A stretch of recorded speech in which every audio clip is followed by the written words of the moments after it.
Survei terbaru Litbang Kompas menempatkan pasangan Herman Deru Ci Ujang sebagai kandidat terkuat di Pilkada Sumatera Selatan. Tak tanggung-tanggung, tingkat elektabilitas paslon nomor urut 1 ini mencapai 48,9%. Angka ini menjadi tantangan besar bagi pesaing-pesaingnya yang harus bekerja ekstra keras untuk mengejar ketertinggalan tersebut. Paslon nomor urut 3, Mawardi Yahya, Anita Nuringhati misalnya, memiliki elektabilitas yang terpaut cukup jauh, yakni 21,6%. Pun dengan Edi Santana Putra, Reski Aprilia, mereka tertinggal lebih jauh lantaran hanya mengantongi elektabilitas 8,1%. Melihat hasil survei ini, sebenarnya faktor apa saja yang menjadikan elektabilitas Herman Ujang begitu tinggi?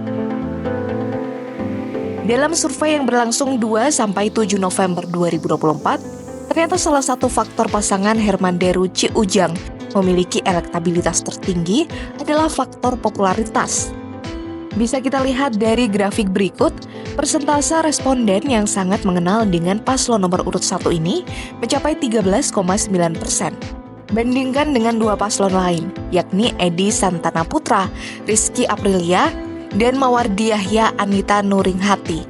Kedua paslon ini hanya meraih suara 6,3% dan 9,8% responden.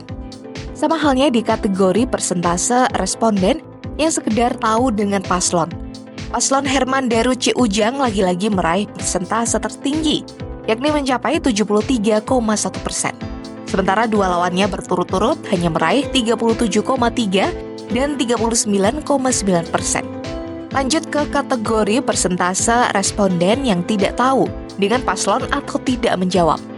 Pasangan Herman Ujang kembali membuktikan popularitasnya dengan meraih 13,1%. Sementara dua lawannya mengantongi 56,4% dan 50,3%. Ini artinya publik yang tidak tahu dengan paslon Herman Deru Ci Ujang lebih sedikit daripada dua lawannya. Itu dari faktor popularitas. Sekarang kita kulik bagaimana paslon Herman Deru Ci Ujang mendominasi tiap-tiap kategori. Pertama kita lihat dari perspektif gender. Bagan berwarna biru ini adalah persentase yang dimiliki Herman Deru Ci Ujang. Bisa kita lihat paslon nomor urut 1 ini meraih suara tertinggi baik untuk pemilih laki-laki maupun perempuan. Untuk pemilih laki-laki, pasangan Herman Deru Ci Ujang meraup popularitas 49,5%. Tak jauh beda untuk pemilih perempuan, pasangan Herman Deru Ci Ujang meraih popularitas 48,5%. Di sisi lain, Edi Santana Putra, Rizky Aprilia, dan Mawardi Yahya Anita Nuringhati meraup popularitas yang cukup tertinggal jauh dari Herman Deru Ci Ujang. Dari perspektif gender, kini kita beralih ke perspektif generasi. Dari 5 generasi yang mengikuti survei ini, lagi-lagi pasangan Herman Deru Ci Ujang meraih elektabilitas tertinggi. Mulai dari pemilih generasi Z, usia di bawah 28 tahun sebanyak 63%. Kemudian generasi Y atau milenial muda sebanyak 48,9%.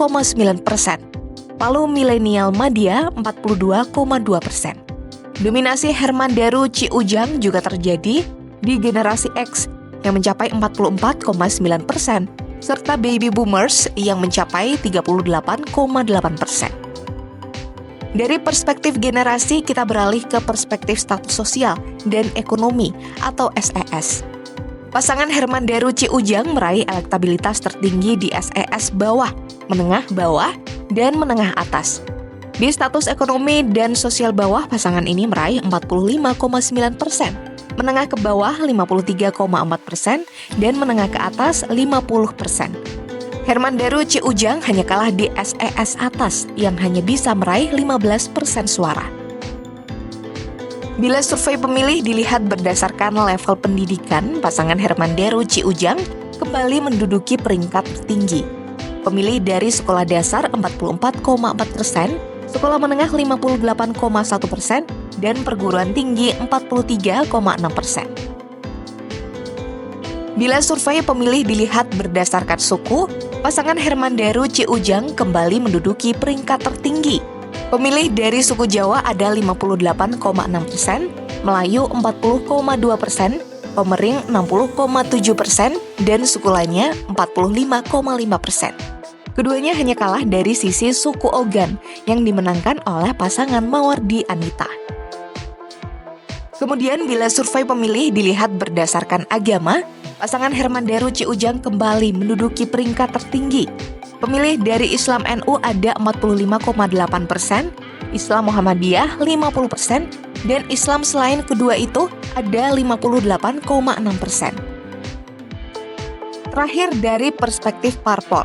Di kategori ini, pasangan Herman Deru Ciujang sebagian besar menduduki peringkat tertinggi, yakni pemilih dari Partai Gerindra 42,3%, PDIP 41%, Golkar 62,2%, Nasdem 82,9%, dan Demokrat 52%. Survei pertimbangan pemilihan calon gubernur ini sepenuhnya dibiayai oleh Harian Kompas dengan dilakukan melalui wawancara tatap muka. Survei ini diselenggarakan Litbang Kompas dari tanggal 2 sampai 7 November 2024. Ada 400 responden yang dipilih secara acak dengan metode pencuplikan sistematis bertingkat di Provinsi Sumatera Selatan. Survei ini memiliki tingkat kepercayaan 95% dengan margin of error kurang lebih 4,90% dalam penarikan sampel acak sederhana, sehingga kesalahan di luar pemilihan sampel mungkin saja terjadi.